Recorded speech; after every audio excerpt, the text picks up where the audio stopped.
어느 날 평소처럼 아들은 학교를 다녀온다고 했어요. 하지만 그 이후로 아들은 집에 돌아오지 않았어요. 생각지도 못한 교통사고로 인사도 하지 못한 채 보내게 된 거죠. 누구나 그렇겠지만 저 역시 아들이 없던 인생을 생각하지 않았어요. 아들이 태어나고 나서부터는 아들의 인생을 위해서 살아왔었지. 한 번도 제 인생을 살겠다면서 살아온 것은 아니었거든요. 그래서 더 믿기지 않았어요.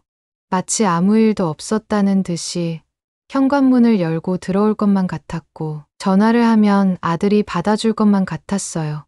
그러나 몇 날 며칠을 쳐다봐도 연락을 해도 아무런 응답이 없었어요. 그렇게 정신없이 몇 달을 지냈는지 모르겠어요. 그런데 저도 사람인지 자식을 그렇게 보냈는데도 정신없는 와중에 밥을 먹고 잠을 자게 되더라고요. 익숙하지 않는 일상이 조금씩 익숙해져 가게 된 거였죠. 그러나 익숙해져도 슬픈 게 사라진 것은 아니었어요. 길을 걷다가 아들 또래만 봐도 아들이 보고 싶었고 아들과 함께 했던 모든 장소들을 볼 때면 그리움에 사무쳤습니다. 이런 저의 모습 때문인지 주변 사람들이 많이 걱정해줬어요. 덕분에 감당하기 어려웠던 슬픔을 가슴에 조금씩 묻어가기 시작했어요. 그렇게 한 2년쯤 지났을 때였나. 어느 날부터인가 동네에서 자주 봤던 사람들의 연락이 줄기 시작했어요. 무슨 일인가 싶어서 가장 친했던 언니에게 연락을 해봤더니 그동안 저 때문에 아이 이야기도 하지 못해서 불편했다고 하더군요. 물론 제 심정을 모르는 건 아니지만 지금 상황은 서로 불편하니까 제가 완전 털어낼 때까지는 거리를 두자고 했어요. 얘기를 들으니까 서글펐어요.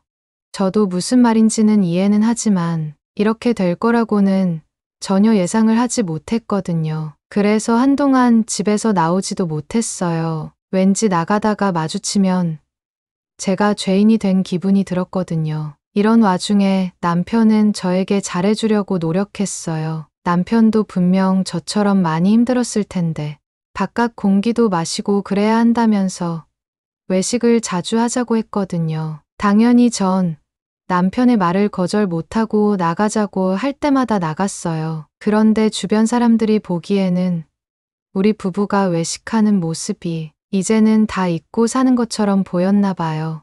언제부터인가 저희 부부는 아들을 잃었음에도 아주 멀쩡히 잘 살고 있는 부부라는 이미지가 되어 있었어요. 대체 누가 그런 소문을 퍼뜨리는 건지 이해를 할 수가 없어서 친한 언니에게 연락을 해봤죠.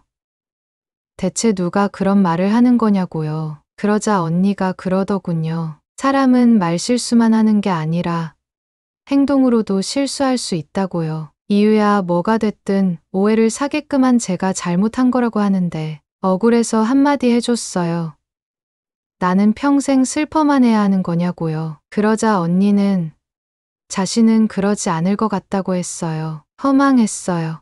자식 잃은 것도 슬픈데 남 눈치까지 봐야 하니까요. 슬퍼하면 슬퍼하는 대로 불편하다고 하고 우리 부부가 한번 살아보려고 애를 쓰면 그건 또 다 잊고 살만하다는 소리를 들으니까 어쩌라는 건지 모르겠더라고요. 그래서 앞으로 전부 다 무시하려고 살려고 했어요. 더 이상 숨지도 않고 이제는 살던 대로 살기 시작했지만 이제는 제가 돌아다니는 모습이 이상하다고 생각했는지 지나가다가 마주쳤는데도 아는 척은 하지도 않더라고요. 그때부터였던 것 같아요. 저 혼자만의 망상에 빠지기 시작한 거였죠. 그동안은 이곳에서 아이와 함께했던 추억이 많으니까 끝까지 있어야 한다는 생각밖에 하지 않았었는데 이제는 이곳에 있는 자체만으로도 저에게 버겁기 시작했어요. 처음엔 다른 곳으로 이사를 갈까도 싶었지만 그동안 남편도 힘들어했는지 이사가 아닌 이민을 얘기했어요. 선뜻 가자는 소리가 쉽게 나오지가 않았어요.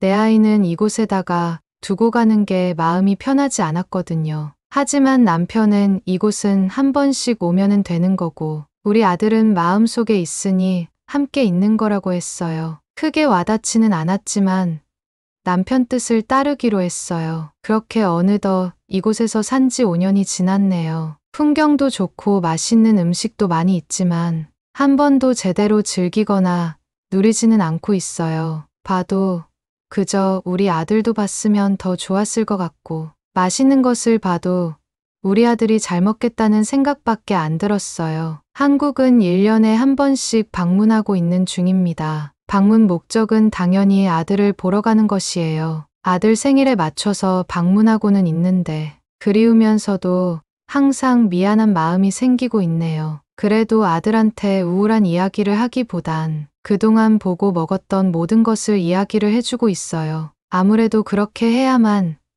아들도 걱정을 하지 않을 것 같아서요. 아들도 이해를 해주는 건지 한국에 갔다 올 때면 꼭 꿈에 나타나서 한 번씩 만나러 와주기도 하네요. 매일 만나러 와줬으면 좋겠지만 그건 제 욕심 같아서 안 하려고요. 그저 웃는 모습 하나만으로 만족하면서 살려고 합니다. 혹시라도 이 글을 보면 제가 누군지 아는 사람이 있을 거예요. 아직도 카톡에는 제가 남아있을 수도 있고 바뀐 프로필을 보면 제가 신나게 노는 것처럼 보일 수 있으니까요. 솔직히 한때는 그 사람들 원망도 하고 미워도 했었지만 눈앞에 보이지 않아서인지 더 이상 신경도 안 쓰고 있네요. 그래도 한마디는 해주고 싶어요.